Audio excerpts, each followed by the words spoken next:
បាទសួស្តីសិស្សទាំងអស់គ្នាថ្ងៃនេះលោកគ្រូត្រឡប់មកជាថ្មីម្ដងទៀតតាក់ទងជាមួយនឹងការចែករំលែកនៅមេរៀនបន្តអំពីវគ្គសិក្សាអំពីភាសា PHP អញ្ចឹងការពីវីដេអូមុនលោកគ្រូបានធ្វើការចែករំលែកនៅវីដេអូតាក់ទងជាមួយនឹងការដំឡើងនៅ XAMPP ណាអញ្ចឹងអ្វីទៅជា XAMPP លោកគ្រូរំលឹកឡើងវិញម្ដងទៀត XAMPP មានន័យថាភាសាអឺ PHP ហ្នឹងគឺវាដំណើរការដោយ Apache កាលណាយើងអត់មាន Apache នេះវាអត់អាចដំណើរការបានទេអញ្ចឹង Apache នេះគឺជា server local server មួយ HHMPP ហ្នឹងណាជា local server មួយដែលយើងអាចធ្វើការ test នៅភាសា PHP ហ្នឹងនៅលើ Windows របស់យើងឬក៏យើងអាចចង់សិក្សាអំពី code ឬក៏ programming វានៅលើ Windows យើងហ្នឹងតាមរយៈយើងមាន HHMPP ហ្នឹងណាចា HAMPP ហ្នឹងគឺជា server local host ណាសម្រាប់យើងធ្វើការតេស្តបាទអញ្ចឹងឥឡូវកុំឲ្យខាតពេលវេលាយូរលោកគ្រូនឹងចូលដល់មេរៀនបន្ទាប់អំពីការសិក្សាអំពីភាសា PHP នេះបាទអញ្ចឹងនៅក្នុងមេរៀនរបស់យើងគឺមេរៀនទី1នេះគឺយើងធ្វើការណែនាំអំពីភាសា PHP ណាចុះអ្វីទៅជាភាសា PHP អញ្ចឹងនៅក្នុង PHP គឺជាភាសា server side scripting សម្រាប់បង្កើតគេហទំព័រជាលក្ខណៈ dynamic និង interactive ណាអញ្ចឹង PHP ប្រើបានយ៉ាងទូលំទូលាយជា open source និងឥតគិតថ្លៃទេហើយវាអត់មានបង់ប្រាក់អីទេ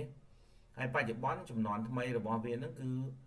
ឡើងដល់ 8.5.0 ហើយចេញផ្សាយនៅថ្ងៃទី20ខែ11ឆ្នាំ2025អញ្ចឹងយើងអាចចុចនៅលើ link នេះទៅដើម្បី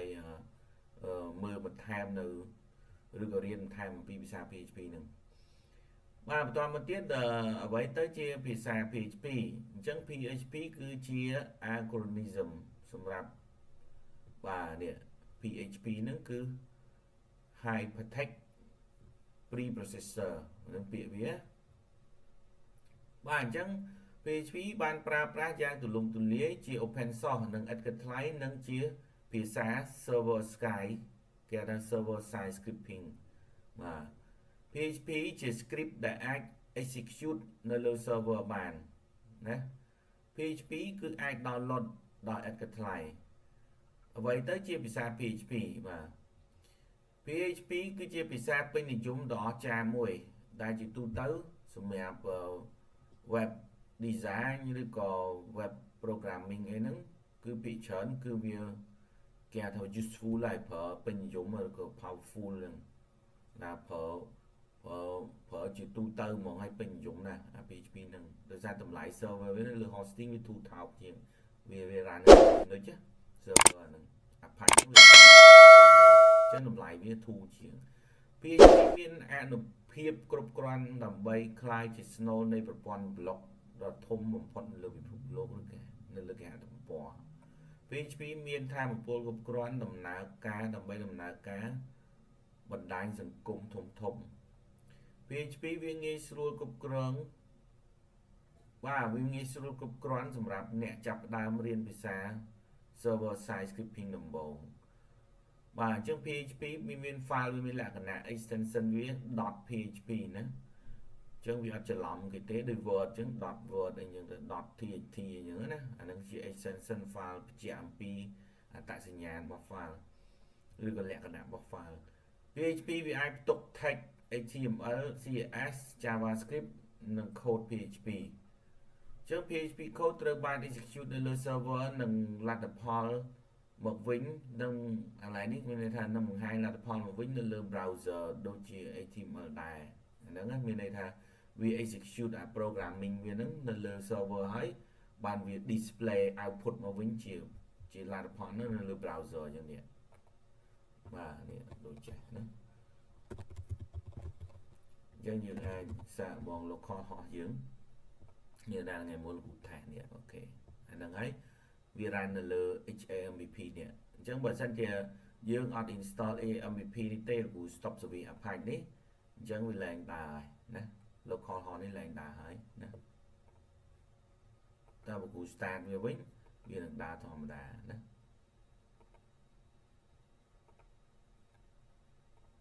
អូខេ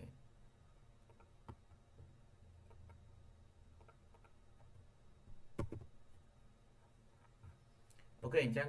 យើងបែកមកវិញយើងចូលទៅមេរៀនយើងមួយចឹងណាបាទតមេរៀនយើង PHP អាចបង្កើត dynamic page content បាន PHP អាចបង្កើតបើកអានសរសេរលុបបិទ file នៅលើ server បានឥឡូវនេះមានន័យថា create open read write ឬក៏ delete file ហ្នឹងនៅលើអាហ្នឹងតាក់ទងជាមួយនឹង file នៅលើ server បានបើយើងចង់ programming file programming បាទ PHP អាចប្រមូលទិន្នន័យ form បាន PHP អាចផ្ញើនិងទទួល cookie PHP បង្កើតលុបកែប្រែទិន្នន័យនៅក្នុង database របស់អ្នកបានណា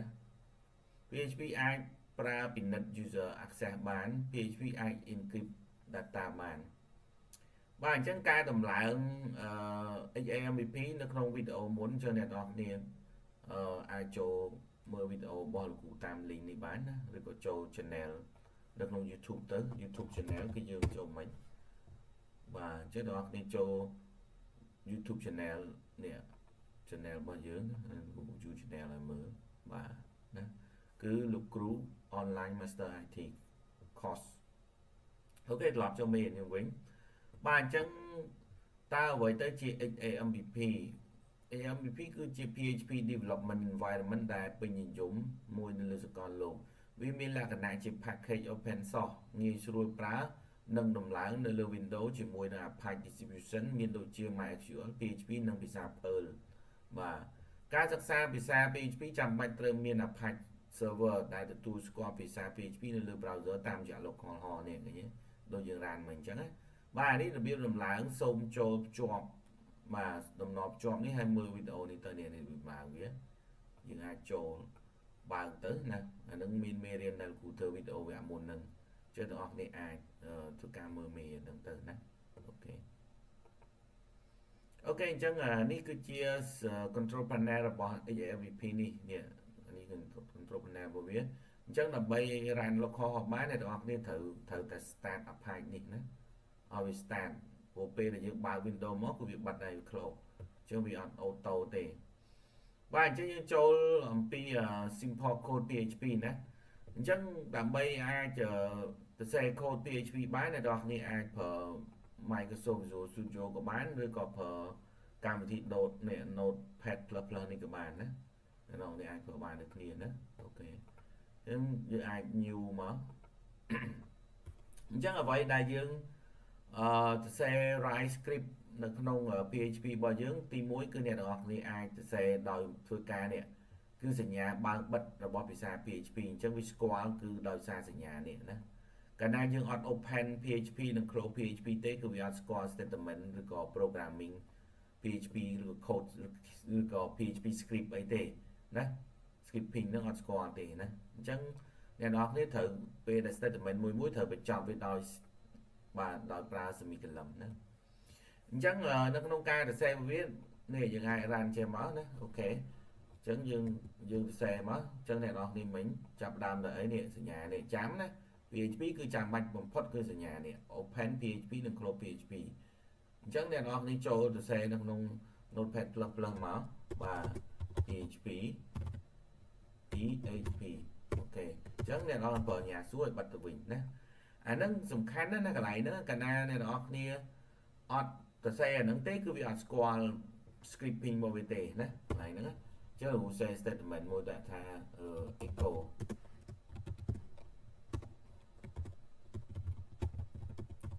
hello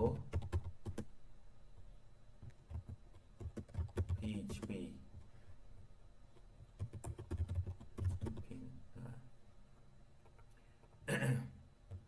complete បាត់ semicolon ផងអូខេហើយយើង save វាមកណា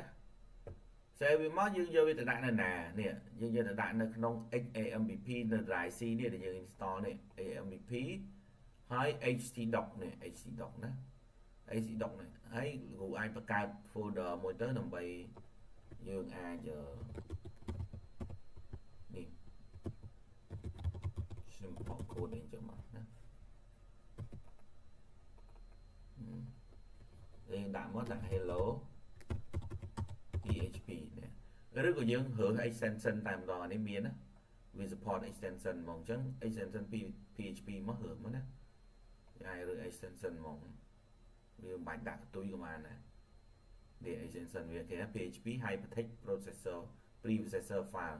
mà chẳng sao về mà ok chẳng lại nó nhưng ta về mà này lại nè nó nhưng ai ta về mà localhost xem port code và mình nhà mình làm như thế một tiếp nè thấy nhé PHP giờ này thì chọn mới này cái chạy hello PHP skipping ok chẳng mấy đến thì lũ một chập thẩm phần đăng dẫn như là bật toនៅ video មួយទៀតក៏មកវាវែងពេកបាទអរគុណចឹង